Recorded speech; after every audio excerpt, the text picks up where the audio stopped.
What up, though, y'all? It's Chris. Appreciate you connecting with me.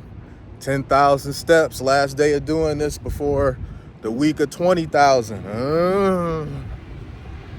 Hope y'all get out there with me. Let me run so I don't get hit. This person in this tiny vehicle act like they don't want to stop. They be seeing me, but I swear they speed up. But let's talk about y'all boy Biden, man. And him putting on a Trump 2024 hat. There's a lot of speculation about this, him doing this, and I don't know. I see both sides. I thought it was an amusing thing. I personally didn't read a whole lot into it. I just kind of think he was, he ain't running no more. So he was just having a bit of fun with a Pennsylvania man.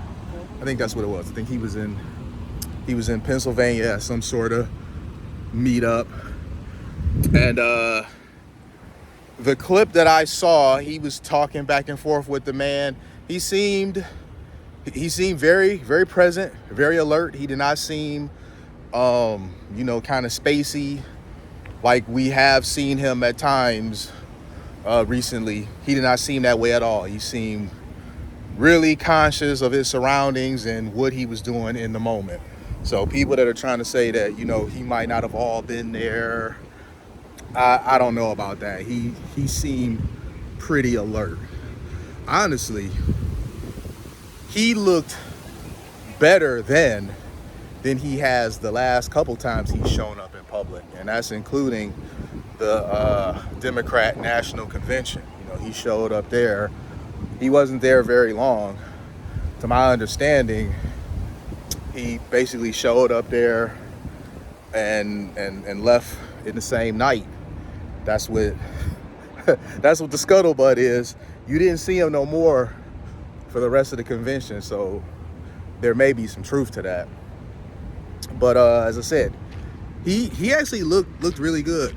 Listen, Biden, as a man, I'm rooting for him because dementia is rough. For those of you who have had a loved one that suffered from dementia, dementia is rough. So, he ended up pulling out of the race because that debate that he did, he couldn't hide it no more. He could not hide it no more. He was on the cognitive decline, and it was on full display. And I felt sad because, look, I have a good friend who I kick it with all the time. And, he's like one of the biggest Biden supporters that I know. And I'd be saying to him, like, bro, listen, you can't seriously think that, Biden is good. Like, you really can't. Like, why are you pretending so tough? Like, dude is okay when he not. And I was saying to him, like, I'm not saying this in terms of politics, bro.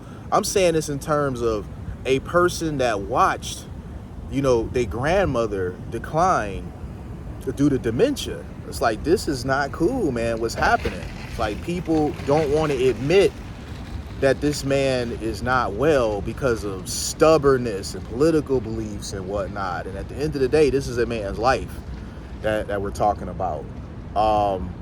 He, you know who you are, buddy. I'm not gonna name you. He probably would be okay if I dropped his name, though, but I'm not gonna drop his name anyway. But we would go back and forth about this sort of stuff, and he was to the bitter end pretending like Biden was okay. And recently, I was actually surprised by this because he didn't have to say this to me. He really didn't have to say this to me. He didn't have to admit this. He was like, "You were right about Biden, Chris. You really were. You were right about Biden." In terms of his cognitive decline being what it was, he admitted that. Not nothing else. He doesn't agree with me on anything else, but on that, he did admit that to me. and I appreciate him doing so. It takes a lot for you to admit when you're wrong, and I know, considering how intense he and I debates can get, I know it really took a lot for him to admit that to me of all people. So I appreciate you doing that. But yeah, Biden, listen, the speculation is that Biden might be a bit sour about the way he was kind of pushed out and Kamala placed in, and that's why he put the hat on. I don't know. There could be some truth to that too. Some people are saying that, he didn't know where he was. He was just doing it. No, I don't agree with that. The guy knew where he was. He was laughing. He was talking. He was responding quickly to the things the guy was saying. At first, when the guy handed him the Trump hat, he said something like, I'm not going to go that far, or something to that nature. So, he was having sport with this man. So he was definitely alert. He was pretty sharp. So this isn't something that he did, like drooling, not knowing what he was doing, and just acted out. I'm not going to read too much into it. I personally think ultimately he was just having fun with a citizen. He's not running anymore, so he just put the hat on. But I'm not going to sit here and pretend like there may not be the potential for some sort of bitterness in it as well about him being pushed out, because he really kind of was. They were all behind him, right? Leading up to the debate, they were all behind him. The very same people that were pretending so tough, like they were so stunned by, just how he was at the debate. They were so stunned. These very same people, I believe, knew what was going on and pretended all along that it wasn't. Which is a very strange thing to me, because there's no way. How could you not have known?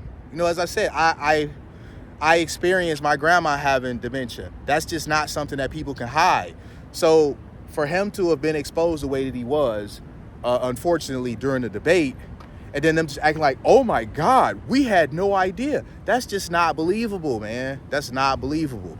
I remember George Clooney had said, who had threw a fundraiser for him not too long ago before, the debate.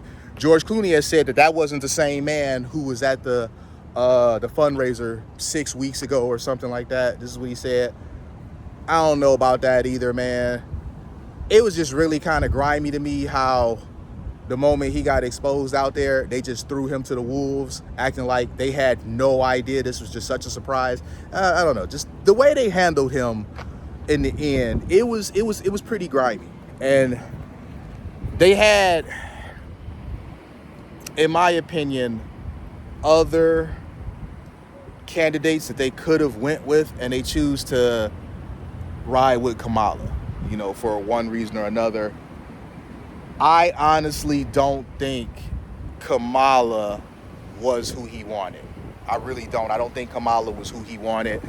And that could also be a reason why he's not really out there publicly endorsing her the way you would think. I mean, did he give his endorsement and whatnot? Yes, he did.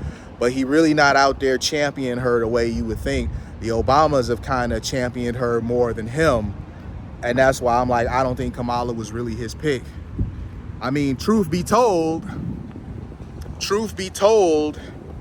she might never have been his pick for VP.